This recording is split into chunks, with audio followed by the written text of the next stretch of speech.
Every relationship we find ourselves in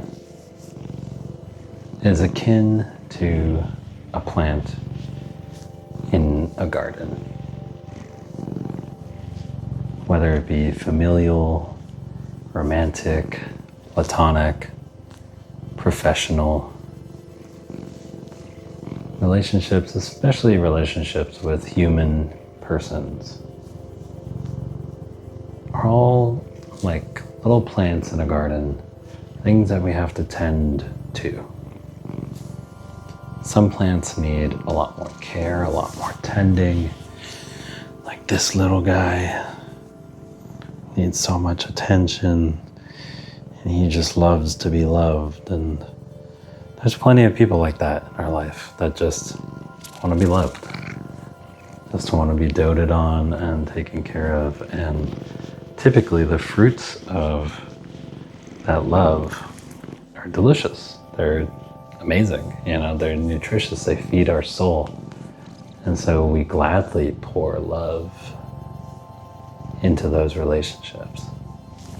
They're like watering and fertilizing. And then there's some relationships that are more like trees. They've had roots for a long time now. They were established a long time ago, and they still bear fruits. In those relationships, you can sort of leave them be for a while and come back to them and prune a couple branches back and maybe add some fertilizer at the base, water the tree every once in a while, but you'll get apples every other year. And sometimes you run into wild plants, right? Those at the periphery of your garden, those that are just wild. They have a good time, they're characters. They only cross your path every once in a while, but you're glad to see them. You don't expect them. You don't put pressure on that plant. You only harvest so much so that it can keep coming back as it will. But you don't put this like deep intention into it. It just shows up time and time again.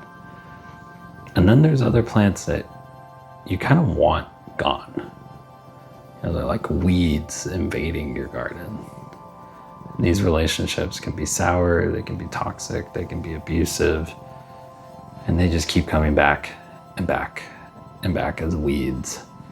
And over time, you get really good at pulling out those weeds, especially if you start paying attention and tending to your garden. You start taking care of the soil, and you start watering the plants you do want to thrive. You start giving love and attention to the edges of your garden, the edges and the boundaries that help keep the weeds out, right?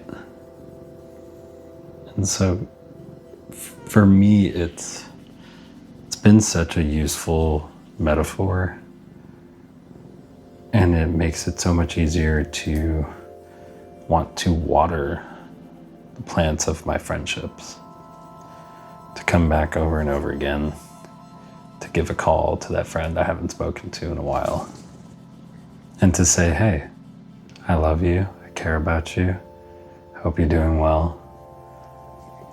I want to hear about what's going on in your life, And what's beautiful about this metaphor is that it doesn't have to be limited to human persons. It can be all sorts of beings. It could be animals, it could be plants, it could be mushrooms, it could be non-living beings, such as your furniture, the clothes you wear, everything you exist around, you're in relationship with. You get what I mean? Basically, we're always relating to everything. And so everything you come into contact with in your daily life is part of your garden. I know I'm probably not the first to come up with this metaphor. I know I'm also probably not going to be the last. But for what it's worth, I hope it helps you. I hope you can see friendship and relationship in a different light. I hope if it impacts you in any way, that it's for better. And, take it or leave it, take what you want of it. It's been super helpful to me. Thanks for listening. I'll see you next time.